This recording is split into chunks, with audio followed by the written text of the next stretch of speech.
I'm John Scholl, President and founder of Service Quality Institute based out of Minneapolis, Minnesota in the United States. I'd like to share some ideas with you on how I believe you can create a service culture. I have been with my own company now for 40 years. I have focused solely on customer service for 31 years. I wrote the world's first customer service training program. What I have noticed over the last 30-some years is that organizations, what they do is they like to take their whole workforce and they like to come up with some kind of a magic program, get everybody all excited, and what I noticed a few months later, it tends to die. And then what we typically do is we wait 5 to 10 years before we do something else again, because you don't want to rush into this stuff. And then we buy something new again. We get everybody all excited, and after a few months, it dies. I call this training. About 99% of all organizations in the world have done this. What we're doing is working with companies that want to create a service culture. See, if you want to create a service culture, I think you need something new. I think you need something fresh. And it better be at least every 4 to 6 months.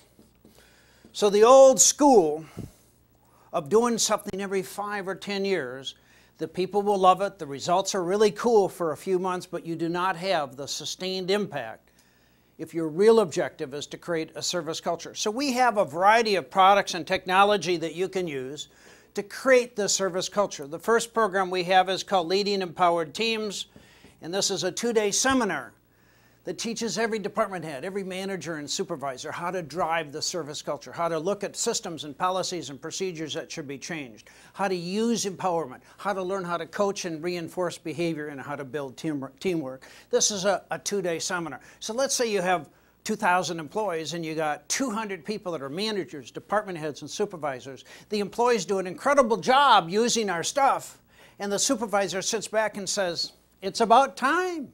No recognition, no feedback. It will die. So it's very, very important that we get everybody in a leadership position to understand that we're in the service business and your job is to coach and to drive a service culture. And then we have another program called Feelings. And I have many, many different versions of Feelings. Feelings is customized for a white-collar environment, banking, insurance, people with suits and ties and dresses. I have another version for service retail, more of a blue-collar environment. I have 2 for healthcare, one called The Essence of Caring, the other called The Spirit of Excellence. I have another program called Feelings Customer Care for supermarkets. We have another one for higher education called Connections.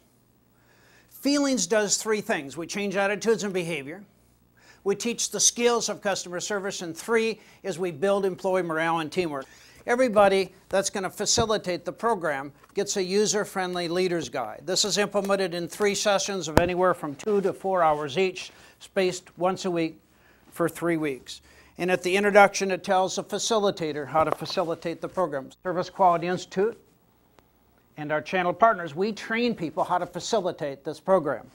And then we have 3 different sessions, and everything is very scripted and disciplined, so that frankly, if I had a company with 2,000 people, I might have 100 people doing the facilitation. A facilitator needs 3 skills: enthusiasm, peer respect, and a belief in service. Title is not a relevant issue. Okay? I have to have somebody with peer respect. So everybody that's going to facilitate gets a leader's guide. Feelings has 3 videos, 1 for each session. So you get 3 videos. And then we have a complete participant package. Each person gets their own book to keep, to mark, to use, to write up. In addition, we have a technique card that reinforces the message, that talks about how to handle irate customers, how to give good, caring communications. And then we have a performance standard that measures behavior. This is a device that measures all the attitudes and skills we're teaching in Feelings, and then the scoring mechanism is on the back of the performance standard. And the most important thing to the participant is the certificate of completion. Everybody gets their own certificate. So let's say that you went through feelings. Let's say it's just an incredibly powerful program. By the way, people love feelings. It's my flagship program. Here's the problem I found when I first wrote the program. People would say, what's next? See, I don't have some magic program that you can dip your people in, and it's going to change their life, and you're going to take this 23-year-old, he's going to go through, let's say, 8 hours or 12 hours of training, and that individual is now going to be a perfect person for the rest of their entire life. We are dealing with humans. So if you want to create a change of attitudes, if you want to create the service culture, it's got to be something new and fresh. So we have another program called Speed. Speed is a 2-session program. What's the purpose of Speed? Is how do we get everybody to think speed? How do I get everybody to do things 10 times faster than they've ever done it before? See, I believe strategically. If your organization was able to deliver your service, your product faster than any other competitor, you own the market. So we have another program called Remember Me. And by the way, I don't care what order we go in, okay? It's the process I'm interested in. Remember Me is a 2-session program implemented in 2 sessions of 2 to 4 hours each, spaced 1 week apart. And the concept is what would happen if you went to a place of business and they remembered you and they used their name. I think the most precious thing in life to each of us is our name. And when somebody uses our name, they remember us, they recognize us, it's magic. And so Remember Me teaches employees why they got to do it and how they got to do it. So we have another program called Exceptional Service. I think good service doesn't get you in the door. It doesn't keep any kind of a loyalty. You got to wow the customer. You got to provide exceptional service with every single transaction, whether it be on the phone, through the internet, or in person every day. So 1-session program, 3 to 4 hours each. And everybody gets a leader's guide, there's 1 DVD, and then there's a participant kit. So let's say you did exceptional service. So what? People are going to fall back because we're human, okay? I mean, are you really going to change everybody's life because you could put them through some little magic program? It's not going to happen. So we have another program called the Bad Cost Reduction Campaign. It's a 30-day campaign. Its purpose is to get everybody to look for ways to eliminate waste, pass the savings on to the customer. If you had 1,000 employees, if everybody saved just $1 a day, that's about 250 working days in a year. That's $250 a person. That's $250,000. To generate $250,000, it might take $3 million or $5 million in revenue. You get the same thing with a cost reduction campaign. And then if you're clever like an Amazon, you pass the savings on to the customer and you get increased market share. Let me tell you what, price is very, very important to customers.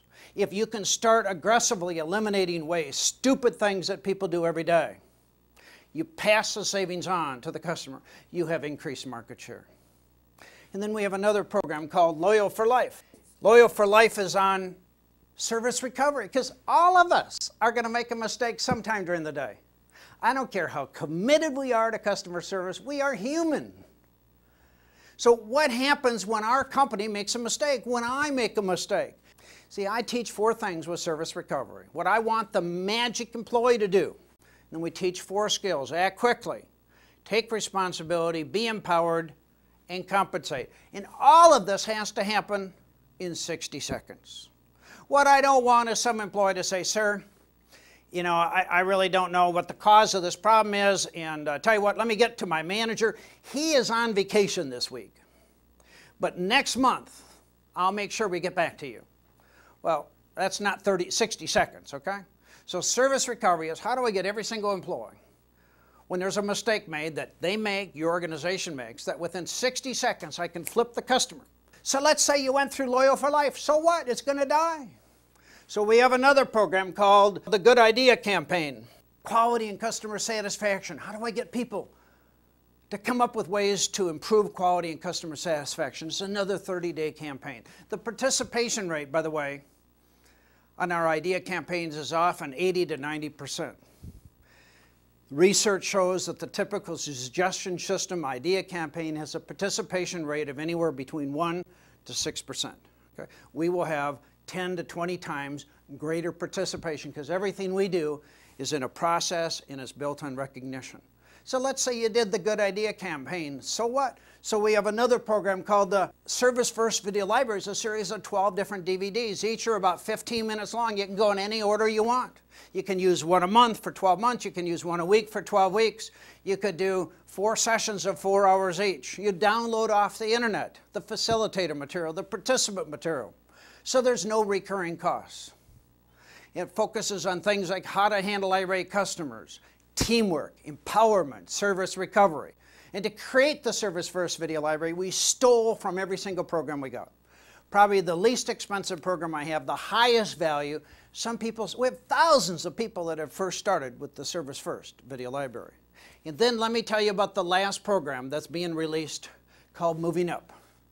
This is going to be my favorite. I believe, let's say you got a company of 1,000 people, and you're the CEO. I believe that the limitation you have is that many of the employees are happy where they are. They're very content. They're a security guard, they're a janitor, they're a secretary, they're a receptionist. They're just content. Okay? You would like a high-performing team. The problem is that your workers are saying, oh, well, I don't have your education, I don't have your good looks, I don't have your sophistication. I need to remove the self-imposed limitations of those 1,000 people. I need people to dream. I need people to see themselves they can be. I need people to have some discontent, to want to be different, to want to be exceptional, to improve themselves so they can have a better life for themselves, so they can make more money, so they can move up in your organization. Now, I don't care where you start with this service culture process.